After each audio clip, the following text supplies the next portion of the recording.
Hello guys, मेरे YouTube channel में आपका स्वागत है। मेरा नाम है मनमोहन मिश्रा। तो आज मैं इस वीडियो में डिस्कस करने वाला हूँ fixed income in mutual fund. जी हाँ, क्योंकि कई लोग कंफ्यूज होते हैं और मेरे अब कई वीडियो में कमेंट भी कर रखा है कि यार ये फिक्स्ड इनकम कैसे होता है म्यूचुअल फंड में। तो मैं आपको इस वीडियो में पूरी तरीके से बताऊंगा। तो उससे पहले मेरे चैनल को सब्सक्राइब जरूर कर दीजिएगा, मैं ऐसे वीडियो लाता रहता हूँ। चलिए शुरू करते हैं। सबसे पहले मैं आपको बता दूं, जब आप कोई फिक्स इनकम म्यूचुअल फंड से चाहते हैं तो आपको सबसे पहले जो प्लान चूज करना पड़ता है वो SWP प्लान होता है। देखिए, अब आप कंफ्यूज हो रहे हैं कि ये SIP और SWP दोनों में डिफरेंस क्या होता है। देखिए, जब आप SIP मतलब सिस्टमैटिक इन्वेस्टमेंट प्लान, आप अगर किसी म्यूचुअल फंड में इन्वेस्टमेंट करना चाहते हैं तो आप उसमें मंथली अपना जो क्या नाम है, सिस्टमैटिक इन्वेस्टमेंट कर सकते हैं। मतलब जैसे कि मान लीजिए आपने एक पर्टिकुलर फंड में चूज कर दिया और आपको 1,000 रुपए मंथली उसमें इन्वेस्टमेंट करना है, तो वो मंथली आपके बैंक से पैसे 1,000 रुपए कटते जाएंगे, उस पर्टिकुलर फंड में आपका इन्वेस्टमेंट होता रहेगा। तो ये आपका पहला पॉइंट हो गया, ये हो गया SIP। अब SWP क्या होता है, सिस्टमैटिक विड्रॉल प्लान। अब मान लीजिए आपके पास बहुत अच्छा खासा रॉ कैश है, ठीक है। आपके पास अगर रॉ कैश है, मतलब मान लीजिए आपके पास 1 करोड़ रुपए है या 50 लाख रुपए है, जो भी है, तो आप क्या चाहते हैं कि यार उसको मैं एक बार जमा कर दूं और आपका उसमें से फिक्स इनकम आता रहे, ठीक है। तो आप उसमें से फिक्स इनकम भी जनरेट करना चाहते हैं, प्लस आपका जो आपका प्रिंसिपल अमाउंट है वो भी आपका बढ़े, आप चाहते हैं। तो ये जो चीज होता है उसको आप कहते हैं fix income in mutual fund. तो ये बेसिकली किस म्यूचुअल फंड में आप ऐसा इन्वेस्टमेंट करें कि आपका पैसा जो है वो आपका प्रिंसिपल अमाउंट जो है वो आपका ग्रो भी करे, प्लस आपको मंथली कुछ पैसा भी देते रहे। देखिए, मैंने पुराने वीडियोस भी बना रखे हैं आपको इसके रिलेटेड कि SWP प्लान होता क्या है और आपको किसमें SWP करना चाहिए और आपको कैसे रिटर्न मिलता है SWP में, मतलब अगर आप उसको चूज करते हैं। तो मैं आपका इस वीडियो में भी वो लिंक मैं आपको लगा के दे दूंगा, आप देख लीजिएगा पूरा।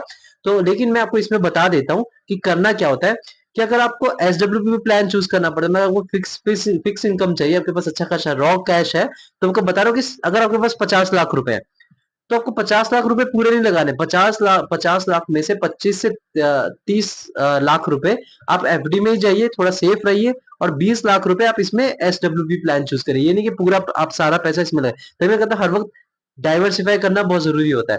मान लीजिए आपको 20 लाख रुपए SWP करना है, तो वो किस फंड में चूज करना चाहिए। तो सबसे पहले मैं आपको बताता हूँ।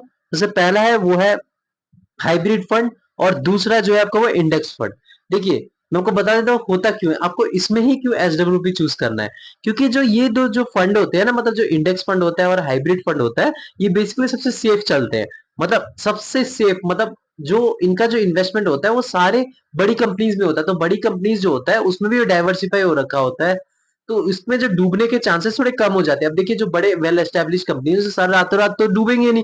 अगर मान लीजिए एक भी डूब गया तो क्या फर्क पड़ता है, क्योंकि उसमें 50-60 कंपनीज तो है ही। एक डूब गया तो उसमें कोई ज्यादा फर्क नहीं पड़ा, 3-4% का फर्क पड़ेगा, वो भी बाद में रिकवर हो जाएगा। तो ये थोड़ा ज्यादा सेफ हो जाता है। अब इन दोनों में से आपको किसको चूज करना चाहिए। तो ये आप आपके दिमाग में चल रहा होगा यार क्वेश्चन की, यार किसको चूज करना चाहिए।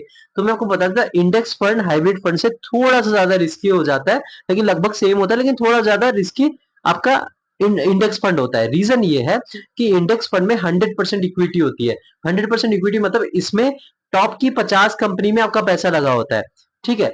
लेकिन जो हाइब्रिड फंड होता है उसमें 50% तक आपकी इक्विटीज होती है, मतलब जो बड़ी कंपनीज के इक्विटीज होती है, शेयर होते हैं। और जो बाकी के जो 50% होते हैं वो डेप्ट पे पैसा लगा होता है। डेप्ट मतलब क्या होता है कि मतलब जैसे गवर्नमेंट का बॉन्ड हो गया, प्राइवेट के सेक्टर के बॉन्ड हो गए, जो आपको फिक्स रिटर्न देते हैं। जैसे एग्जांपल ले लीजिए, आपका कोई भी प्राइवेट जैसे बजाज फाइनेंस हो गया, आपको ऐसा कोई प्राइवेट जो कंपनीज है वो आपको फिक्स डिपॉजिट आप उनमें कराते हैं, तो आपको 9 से 10% तक का इंटरेस्ट मिलता है, फिक्स रिटर्न मिलता है।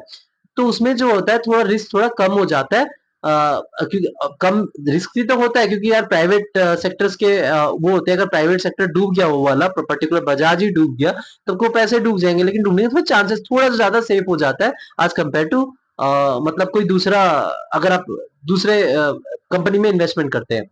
तो ये चीज जो होता है वो पर्टिकुलर जो इसमें लगाते हैं उसको डेप्ट कहते हैं। तो ये इनका जो डाइवर्सिफाई होता है, मान लीजिए 50% इक्विटी का कोई प्रॉब्लम आता है, मार्केट क्रैश हो जाता है, बाकी का जो 50% है वो तो फिक्स रिटर्न देगा, तो उसका तो कोई वो नहीं है। जैसे गवर्नमेंट का कोई बॉन्ड ले रखा है जो 8 से 9% दे रहा है, या फिर आपका जो मैंने बजाज फाइनेंस दिया है 9 से 10% दे रहा है, तो इसका तो फिक्स है, ये आपका कोई डूबेगा नहीं। तो ये आपका थोड़ा रिटर्न थोड़ा सा कम दे देता है आज कंपेयर टू इंडेक्स फंड, लेकिन आपको अच्छा खासा इस पे आप एसडब्ल्यूपी कर सकते हैं। तो जो रेंज होता है मैं आपको बताता हूँ, इसमें जो रेंज होता है 8 से 14 13 से 14% तक होता है हाइब्रिड फंड में, और आपका जो इंडेक्स फंड होता है वो 10 से 15% होता है। माइनर डिफरेंस होता है, कोई ज्यादा डिफरेंस नहीं आता, लगभग बराबर ही आपको ये इंटरेस्ट देते हैं दोनों के दोनों फंड। तो ओवरऑल मैंने आपको बता दिया आपको किसमें फिक्स्ड इनकम मिलने के चांसेस होते हैं। तो मेरे चैनल को सब्सक्राइब कर दीजिएगा, मैं ऐसे वीडियो लाता रहता हूँ। Thank you.